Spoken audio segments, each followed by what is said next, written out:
Hello everyone, in this video we're going to learn about Jupyter Notebook. Jupyter Notebook is basically the interface that we will use to use Python as a programming language.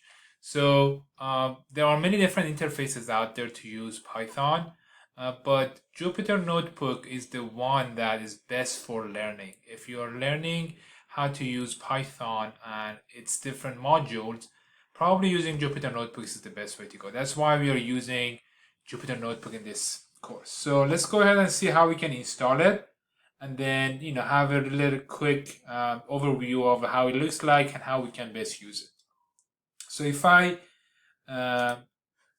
go here to Google and I click on the navigator, and then if I open the first and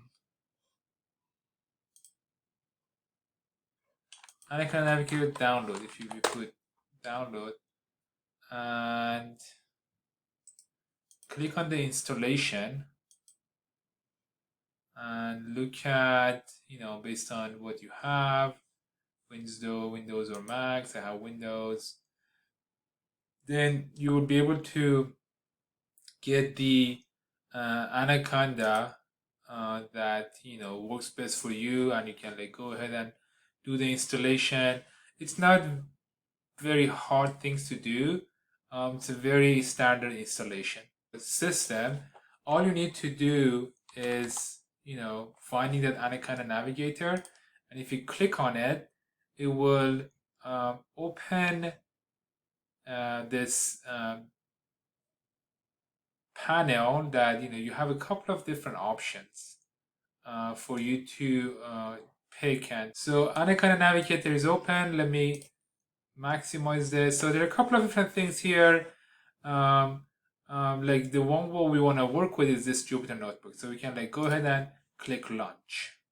Once you click launch, it opens your main browser in your computer. If the main browser in my computer is Internet Explorer, and it opens Internet Explorer, and the first thing you will see on Jupyter Notebook is a mirror of your directories in the computer you're using the Jupyter Notebook with. So basically these are all of my directories in my computer. So I have all of my files on Dropbox, so I go ahead and I click on Dropbox, and then navigate to find where I want to open the files that I have for that specific task. So here's the file that I have, Jupyter Notebook, for this video. Before continuing here, let me also tell you, you don't have to always open Anaconda. You can also say in your search box here, you can say Jupyter Notebook, and you can click on it and it will directly open the Jupyter Notebook. The Jupyter Notebook is, like I said, very useful learning interface. So here you can see that there are two different types of chunks. So we have code chunks. I call them chunks. So every time you click these plus buttons, one thing's open. That's one chunk. I call them chunks. So there are two types of chunks. It can be markdown chunks or coding chunks. So the code chunks is really where we do all of our coding. So for example, here, if I do the famous hello world programming things and then click the run button, I get the hello things. Or I could say, for example, x is equal 10, and then y is equal 12, and then hit run, and then open another chunks of code and say, now do the x plus y, and then run again. It pops out 2020, which is the summation of 10 and 12. Another thing you want to pay attention to is you could do the run by clicking on this run button, or you could simply press Control and Enter, and it will run the same for you. So let me go ahead and get rid of these extra chunks, and there is code chunks, the one that we just saw, and there are also markdown chunks. Markdown chunks are basically a way for you to take notes. So if you double click on what the stuff that they have here, it's a markdown chunks, and it does look when you run it. When you run it, it does look pretty nice. There are like some formatting, some headings, some parts that looks like code. It's pretty clean and nice and tidy. So one of the things that the things that we will learn basically in this video is going to sort of like learn about these tricks on what are these, how we go about like creating these cuter notes that we can take along with our codes to go about learning.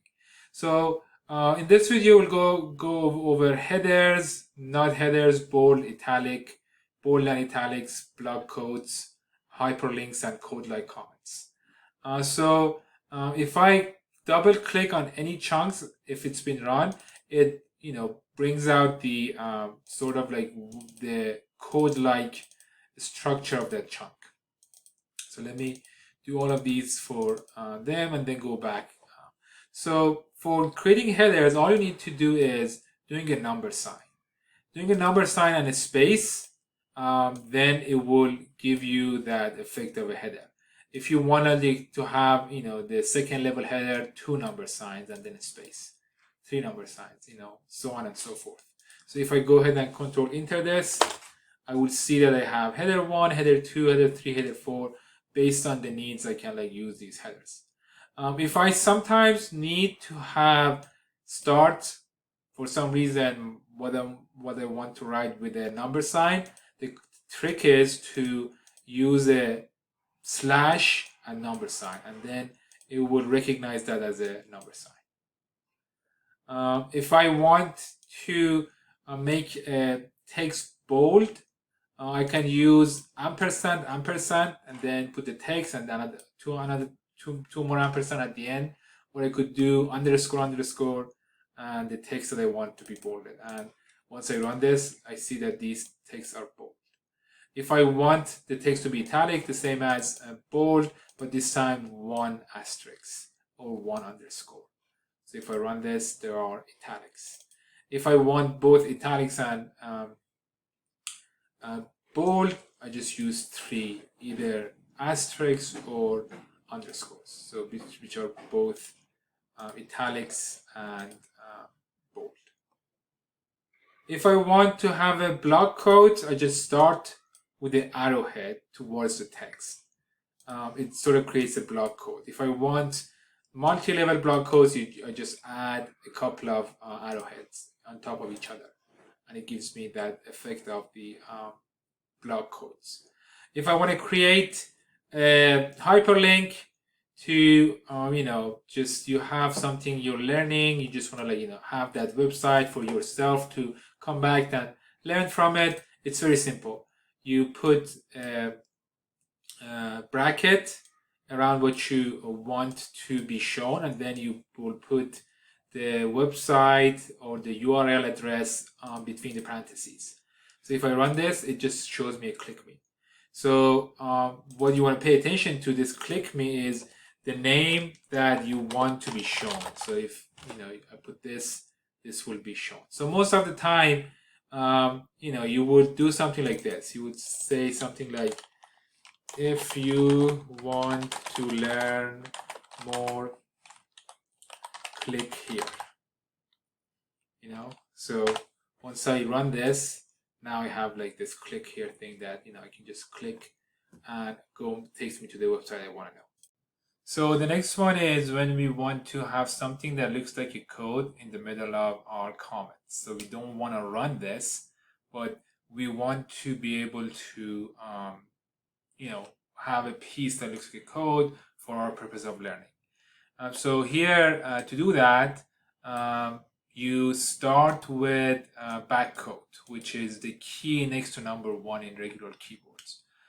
So backcodes, whatever code you want to put, and then backcodes close. And then once you run it, it just looks like code. Looks like a piece of code.